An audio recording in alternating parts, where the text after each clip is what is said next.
জেলা সদরের শুরুটা আজকে হাওড়ার একটা খবর দিয়ে করব। ঋণের টাকা শোধ করতে না পারায় হাওড়াতে কিডনি বিক্রির চাপ এখানেই শেষ নয়, বাড়ি ভাঙচুর করে লুটপাটও চালানো হয়। থানায় অভিযোগ দায়ের করেছেন ওই মহিলা। দেখুন,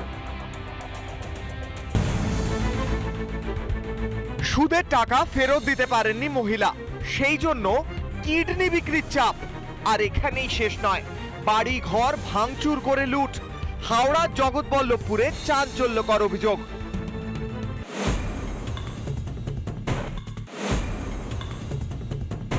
জগৎবল্লভপুরের রংমহল এলাকার বাসিন্দা লিপিকা সাঁতরা। তার দাবি, বেশ কয়েক বছর আগে এলাকার কয়েকজন মহিলার থেকে চড়া সুদে ধার নিয়ে ব্যবসা শুরু করেন, কিন্তু সেই ব্যবসা বন্ধ হয়ে যায়। স্বাভাবিকভাবেই ধারের টাকা ঠিকমতো ফেরত দিতে পারছিলেন না তিনি। অভিযোগ, তখন থেকে পাওনাদাররা টাকার জন্য চাপ দিতে শুরু করে, এমনকি কিডনি বেচে ঋণ পরিশোধ করার পরামর্শ দেওয়া হয়। তিনি রাজি হলেও শেষ পর্যন্ত কিডনি বেচা হয়নি।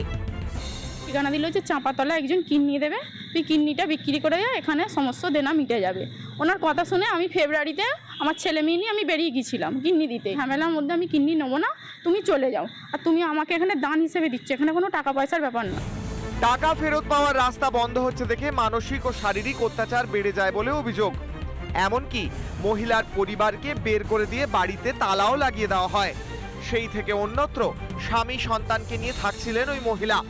এরই মধ্যে সেই তালামারা বাড়িতে ভাঙচুর চালিয়ে লুটপাট করা হয় বলে অভিযোগ।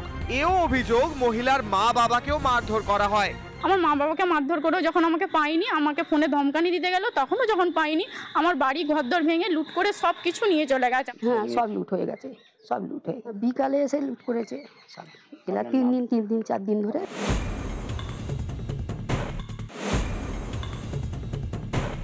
মোট কত টাকা পান? ওর থেকে 2 লাখ টাকার কাছাকাছি হয়ে যাবে। তারপর আবার জিনিস নিয়েছে।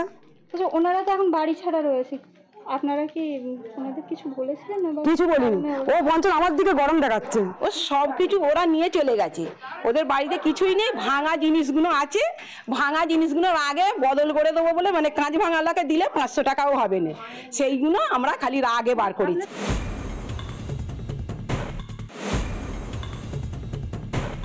এই কয়েকদিন আগে একটি ছেলে তার ফেসবুকে বা তার ভিডিও করে নিজে আত্মহত্যা করেছে, সুসাইড করেছে।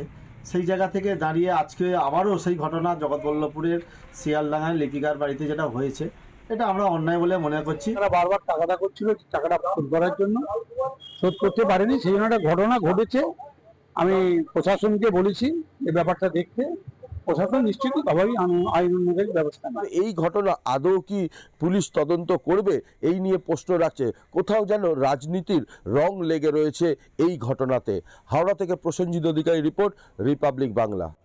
নানা ধরনের কন্টেন্ট দেখার জন্য লাইক করুন, শেয়ার করুন আমাদের ফেসবুক পেজ, সাবস্ক্রাইব করুন আমাদের ইউটিউব চ্যানেল। পাশাপাশি অন্যান্য ব্রেকিং নিউজের জন্য অবশ্যই চোখ রাখুন রিপাবলিক বাংলায়।